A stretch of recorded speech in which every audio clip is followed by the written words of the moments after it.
এই গাছের ফুটবলগুলি দিয়ে তুমি খেলা করতে পারবে, গ্রামের অসহায় দরিদ্র পশুদের সাহায্য করতে পারবে। আরে আরে, ওই তো দেখছি ববি আর টিনা ওখানে খেলা করছে ফুটবল দিয়ে। আরে ববি, তোরা ফুটবল দিয়ে খেলা করছিস? আমাকেও তোদের সাথে খেলা করতে নেই, আমারও না ফুটবল খেলতে খুব ভালো লাগে। আরে আরে টয়া, তুই এটা কি বলছিস? তুই আমাদের সাথে ফুটবল দিয়ে কেন খেলবি? তোর তো একটা ফুটবল নেই, যা রোজ রোজ আমাদের ফুটবল দিয়ে তোকে কেন খেলতে দিব? আরে ববি, আমার যে একটা ফুটবলও নেই রে। একটা ফুটবল কয় টাকা করে? আমি আমার মাকে বলবো কিনে দিতে। আজকের মতো তোরা আমাকে তোদের সাথে খেলতে নে। আরে টয়া, তুই এত কথা বলিস না। আমি আর টিনা কত মজা করে খেলছিলাম, আর তুই এসে আমাদের মজাটাই নষ্ট করে দিলি। যা, তোর সাথে আমরা ফুটবল খেলবো না। তুই তো গরিব, তুই কখনো নিজের খেলনা দিয়ে খেলতে পারিস না, আবার আমার সাথে খেলতে এসেছিস। এমন ভাবে কেন বলছিস রে ববি? তুই না আমার ভালো বন্ধু, বন্ধুর সাথে কেউ এমন করে? আমার না ফুটবল খেলতে খুব মজা হয়। জানিস, এখন না বিশ্বকাপের খেলা হচ্ছে ফুটবল, আমি না রোজ রোজ দেখি। আরে তুই আবার খেলা দেখিস কি করে? তুই আবার খেলা দেখতে পারিস নাকি? তোদের তো টিভি মোবাইল কিছুই নেই। আরে দেখি দেখি, তুই আমার কথা বিশ্বাস করিস না? আচ্ছা করলি না, আমাকে একটু খেলতে নে। আরে এই তো, তুই এইভাবে আমাদের সাথে খেলতে চাইছিস কেন? তোকে আমরা খেলতে নেব না, তোকে বলে দিয়েছি। যা এখান থেকে, আর আমাদের সাথে খেলা করতে আসবি না। আমি আর ববি খেলা করব। আরে টিনা, তুইও আমাকে বলছিস? আচ্ছা ঠিক আছে, আমি আর তোদের সাথে ফুটবল খেলতে আসবো না। যা, আমি আজকে বাড়ি গিয়ে আমার মাকে বলবো একটা ফুটবল কিনে দিতে। তোরা আমার পচা বন্ধু। আরে এই টুম্পা, কোথায় গিয়েছিলি? কখন থেকে তোকে খুঁজছি, কোথাও পেলাম না। এত সময় লাগে? আর তুই যে গেলি আমার কাছে বলে যাসনি? ও মা, আমি না ববি আর টিনাদের সাথে ফুটবল খেলতে গিয়েছিলাম। ওরা রোজ রোজ এই মাঠে ফুটবল নিয়ে খেলা করে, আমারও না ফুটবল দিয়ে খেলতে খুব ইচ্ছা করে।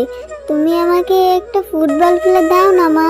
আরে ফুটবল কিনে দেবো? মেয়েরা আবার ফুটবল খেলে নাকি? পাগল হয়েছিস? ফুটবল দিয়ে কি করবি?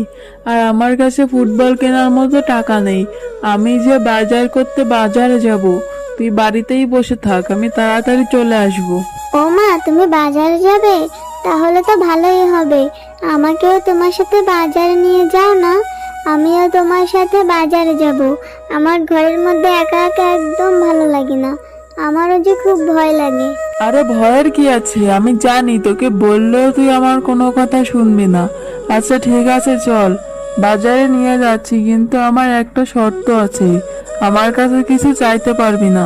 আমি যে টাকা নিয়ে যাচ্ছি, বাজার করতেই পারবো না। ও মা, ঠিক আছে, আমি কিছু তোমার কাছে চাইবো না, তুমি চিন্তা করো না। তুমি শুধু আমাকে একটা চকলেট কিনে দিও 2 টাকা দিয়ে। আচ্ছা ঠিক আছে, 2 টাকা দিয়ে চকলেট কিনে দেবো। এবার চল। এরপর টয়া ও তার মা যখন বাজার করছিল, তখন টয়া পাশের দোকানে বাগমামার দোকানে থাকা ফুটবলগুলির দিকে তাকিয়েছিল। ও মা, দেখো না ওই বাগমামার দোকানে কত রং বেরঙের সুন্দর সুন্দর ফুটবল। ও মা দেখো, ফুটবলগুলি কত সুন্দর দেখাচ্ছে। তুমি গিয়ে জিজ্ঞাসা করো ফুটবলগুলি কত টাকা করে। টয়া, তুই কিন্তু বেশ বেশি বাড়াবাড়ি করছিস। আমার কাছে টাকাই নেই, আমি ফুটবলের দাম কি করে জিজ্ঞাসা করব? আর ফুটবলের দাম জিজ্ঞেস করলে কি আমি কিনতে পারবো? টাকা না থাকলে যে বাগমামা আমাকে অপমান করবে। ও মা, তোমাকে কিনতে হবে না, তুমি শুধু দামটা জিজ্ঞাসা করো। আমি টাকা জমিয়ে জমিয়ে একটা ফুটবল কিনবো। টয়া, মেয়ে হয়েছিস আবার ফুটবলও খেলতে চাস?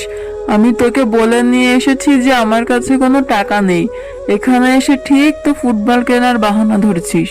ও মা, আমাকে একটা ফুটবল কিনে দাও না। ফুটবল তো বেশি টাকা দাম না। আমার বন্ধুরা যখন রোজ রোজ ফুটবল দিয়ে খেলা করে, তুমি তো জানো আমার কত মন খারাপ হয়। ওরা আমাকে খেলায় নেয় না। আচ্ছা ঠিক আছে, বুঝেছি, তোকে বললেও শুনবি না। ঠিক আছে চল দেখি বাঘমামা ফুটবলের দাম কয় টাকা বলে। বাঘ মামা, আপনার দোকানের ওই ফুটবলগুলির দাম কেমন হবে? আরে শেফা, আমার দোকানের এই ফুটবলগুলি যে বেশ দাম রে।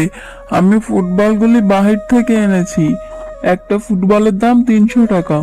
বাঘ মামা, একটা ফুটবলের দাম 300 টাকা? আমার কাছে যে অত টাকা নেই। আমি মাত্র 200 টাকা নিয়ে বাজারে এসেছি। এখন একটা ফুটবলের দাম যদি এত টাকা হয়, মেয়েটা যে খুব বায়না ধরেছে। আপনি কি আমাকে একটা ফুটবল বাকিতে দিতে পারবেন? আরে শেফা, তুই এটা কি বলছিস? গরিবের বাচ্চা এত শখ করতে নেই। 300 টাকার একটা ফুটবল এটাই কিনে দিতে পারছিস না, আবার বাকিতে চাইছিস? আরে যা যা, আমার দোকানে আজ অব্দি কোনো কাস্টমার বাকি চাইনি। তুই আমার কাছে বাকিতে ফুটবল কিনতে চাইছিস? এত ছোট লোকের আবার শখ কিসের? তোর মেয়েকে বল একটা পাথর দিয়ে ফুটবল বানিয়ে খেলা করতে। ঠিক আছে বাঘ মামা, আমরা না হয় গরিব হতে পারি, আপনি দিবেন না অথচ এত অপমান করছেন। ও মা, তুমি আজকে কি রান্না করছো গো? তোমার রান্নার ঘ্রাণে না পুরো বাড়িটা ভরে গেছে। আমার খুব খিদে পেয়েছে। হ্যাঁ রে টয়া, হয়ে গেছে। এখনই ভাত বেড়ে দিচ্ছি, এখানে বসে থাক, খাবার হলে তারপরে খাবি। ও মা, আমি না খাবার নিয়ে উঠোনে বসে বসে খাবো। আমাদের উঠোনে অনেক পাখি বসে জানো। আমার বাহিরের পরিবেশে দেখে দেখে ভাত খেতে খুব মজা লাগে। আচ্ছা ঠিক আছে, আমি তোকে ভাত বেড়ে দিচ্ছি, তুই উঠোনে গিয়েই খাস। এরপর টয়া যখন উঠোনে বসে ভাত খাচ্ছিল, এমন সময় সেখানে একটি বৃদ্ধা শিয়ালিনী চলে আসে। ও দিদি ভাই, এত তৃপ্তি সহকারে কি খাচ্ছ? আমি ভিখারি, আমার না খুব খিদা পেয়েছে। আমাকে যদি কিছু খাবার দিতে, তাহলে তোমার জন্য মন ভরে দোয়া করে দিতাম। ও দাদিমা, তোমার খিদা পেয়েছে? আচ্ছা ঠিক আছে, তুমি আমার এই খাবারটুকুই খেয়ে নাও। আমার যে অত খিদে পায়নি। আমি একটু পরে আবার মায়ের থেকে খাবার নিয়ে নিব। ও বাবা, এতটুকুনে মেয়ে, তার মনটা কত বড়। আচ্ছা ঠিক আছে দিদি ভাই, আমার খুব খিদে পেয়েছে, আমাকে খাবারটুকু দাও দিদি ভাই। এত খিদা পেয়েছে, তোমার খাবারটা তৃপ্তি নিয়ে খেলাম। তা দিদি ভাই, তোমার মনটা এত খারাপ কেন? দাদিমা জানো, আমার বন্ধুরা না রোজ রোজ ফুটবল খেলা করে বিকালে। আমারও খুব ইচ্ছা করে, কিন্তু আমার যে একটা ফুটবল নেই। আমার যদি একটা ফুটবল থাকতো, জানো ফুটবল কিনতে গিয়েছিলাম। বাঘ মামা বলে পাথর দিয়ে ফুটবল বানিয়ে খেলতে। তুমি বলো, পাথর দিয়ে কখনো ফুটবল খেলা যায়? ওটা তো অনেক ভারী। ও বাবা, তোমার আবার ফুটবলও খেলতে ইচ্ছা করে নাকি? আচ্ছা ঠিক আছে, আমার কাছে এই ফুলটি ছিল, এই নাও। এই জাদুকরি ফুলটি দিয়ে, এই জাদুকরি ফুলটি তুমি উঠানে রোপণ করবে। সৃষ্টিকর্তার কাছে যেটা চাইবে সেটাই পাবে। ও দাদিমা, এই ফুল থেকে আমার কি হবে? আমার তো দরকার ফুটবল। আমি ফুল দিয়ে কি করব? হ্যাঁ গো দিদি ভাই, তোমাকে তো বললাম, এই ফুলটি রোপণ করে সৃষ্টিকর্তার কাছে তুমি যেটা চাইবে সেটাই পাইবে।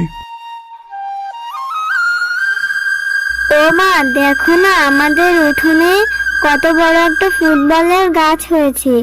এই গাছে কত কত রং বেরঙের ফুটবল ধরে আছে।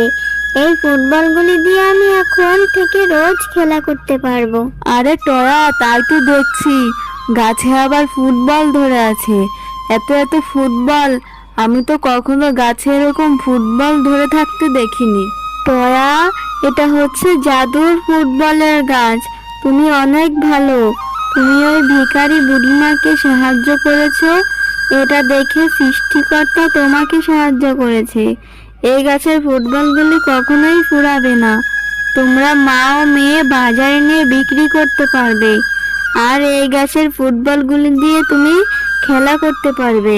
গ্রামের অসহায় দরিদ্র পশুদের সাহায্য করতে পারবে।